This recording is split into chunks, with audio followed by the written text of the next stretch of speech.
Hi, my name is Benjamin Katz, and welcome back to a special Canada edition of the 48 State Ice Cream Review. Today I'm at Cow's in Quebec City, Canada. Simply titled, they are serving today apple pie and Wowie Cowie. I'm going to get started with the apple pie because I think the name is a bit less funny to say, and I'd rather end the video with a more fun name to say. There's a very loose texture to this ice cream. It feels like there was a lot of air whipped into it, which isn't always a bad thing, but with every bite, I feel like I'm getting less ice cream than a traditional premium or super premium ice cream. The taste is quite good. I'm very much enjoying this apple pie flavor, although I am getting some solid chunks of ice with the apple parts. I don't know how many times I have to say this, but you can't have water in your fruits when you're going to put them in the ice cream. Candy them. Put them in syrup. Do anything to get the water content out of the apple. Just don't freeze dry them. Freeze drying doesn't work with ice creams in my experience. Mainly because that one time I had astronaut ice cream and it was terrible. But that's beside the point.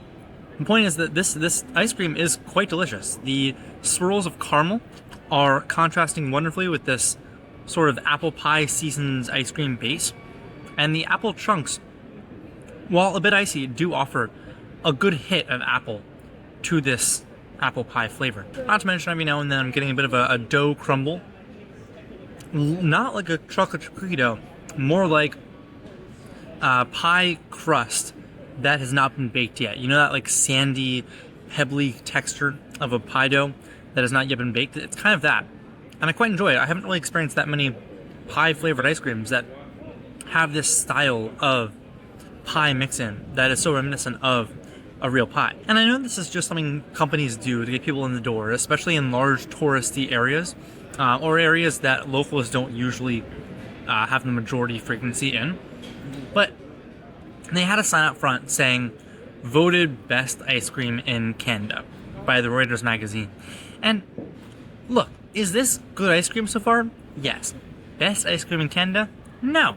I really don't like when ice cream places make that claim with no basis other than a single publication proudly denoting them the best. I understand why. It's sort of a win-win for both organizations. The Reuters magazine gets more publicity by having their name out in the sign in front of the store, and the ice cream shop gets more credibility by saying, hey, we've been reviewed as the best. But I feel like unless you actually are the best, like the last video I did about super secret ice cream, you shouldn't really be calling yourself the best. I think it's a bit skeezy. Okay, let's move on to the Wowie Cowie. It is a chocolate base with the mix-ins, which were all in French, so I could not read them.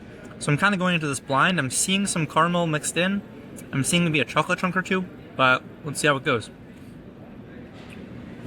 Okay, so it's actually brownie pieces mixed in. And again, I want to note, is this the best ice cream in Canada? Not by a long shot. It's a decent scoop, and I would say it's a good use of my time to be eating this ice cream, but I hate when people say it's the best ice cream in Canada. I don't think there's a best food anywhere. Taste is so subjective.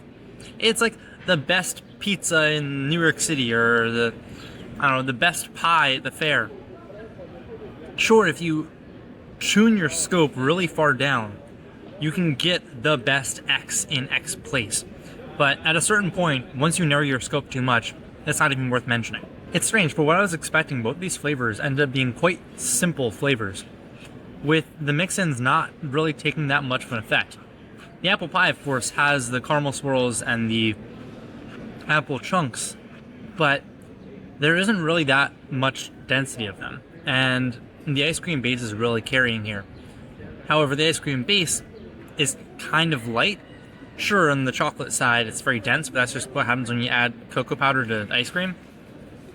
But you still get a lot of that airiness that makes it feel a little bit less premium than what you would expect. And what the heck, let's do a combo taste, because I'm guessing that these will mix quite well. But you always have to do the scientific method and see if it actually works out properly. Let's get a big bite incorporating both flavors. Okay, yeah, that's better than the sum of its parts. I would say the chocolate makes the ice cream feel denser, while the added caramel makes it a bit sweeter. And with both ice creams together, it does sort of make it taste a bit denser, a bit more like a premium ice cream. I would say, yeah, having the two scoops together is improving the overall quality of the two. It's been a while since I've had one of these good combination styles. Okay, I think I'm ready for my closing thoughts. I paid $8 Canadian for 2 scoops of ice cream, but I didn't really get what I perceived to be 2 scoops of ice cream worth. If you'll note, the size of this bowl is pretty large. It fits entirely within the palm of my hand, but it's a larger bowl. However, they barely filled it to the 2/3 line. Maybe it's just my American bias playing in, but when they give me a bowl of ice cream, I'm sort of expecting it to be overflowing the top. It's not only good for the consumer who believes that they're getting a better value, but it's good for presentation, it's good for walking down the street, it's good for showing people that, oh, this ice cream place gives a lot of ice cream. Even if you reduce the size of the bowl and give the same amount of ice cream, there is still that mental effect that kicks in. And because they're using such small portions proportionate to the bowl, it makes it feel like I'm getting a bit less ice cream. Not to mention the fact that I am getting not a lot of ice cream. These were 2 fairly small scoops, which again, I'm not going to complain too much about, because, you know, portioning is always good, and I probably have this American bias of always craving more food. But still, it feels a little bit strange.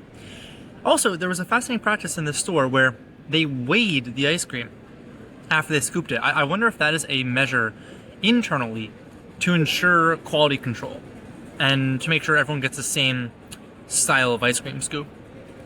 But also, I kind of like that roulette of walking into an ice cream store and being uncertain of whether or not I'm getting more or less than the person behind me. Overall, this ice cream experience was a bit strange. The ice cream itself is a bit less high quality than I was expecting for the best ice cream in Canada, but the location is spectacular. I'm right on the main street of Old Town Quebec. It's pedestrian traffic, essentially the only pedestrian traffic, with all these storefronts and shops all around me. But the Cow's store was more of a merch store than an ice cream store. It felt more like they were trying to sell their t-shirts and their plushies and their Cow's brand than the actual ice cream itself. Which was a bit strange, because when I walk into an ice cream parlor, I usually expect the ice cream to be the focus, but this was not the case. That might be another symptom of it being a touristy area, but it was strange. The customer service was good, and the ice cream selection was also good, but I don't know. I'm just a bit skeptical of Cows now. There were a couple of other ice cream shops I saw in this area that I'll be more curious to try out when I'm back in Quebec City than I would be interested to come back to Cows. I'm not gonna lie, I don't think I would come back here unless every other option in Quebec City sucked. Because this didn't seem like the best value, nor the best flavor, nor the best quality. Which really sucks because their cow plushies were adorable. If you like this video and want to see more like it, consider subscribing, or go to findfiltermarketing.com for more on the journey. Thank you.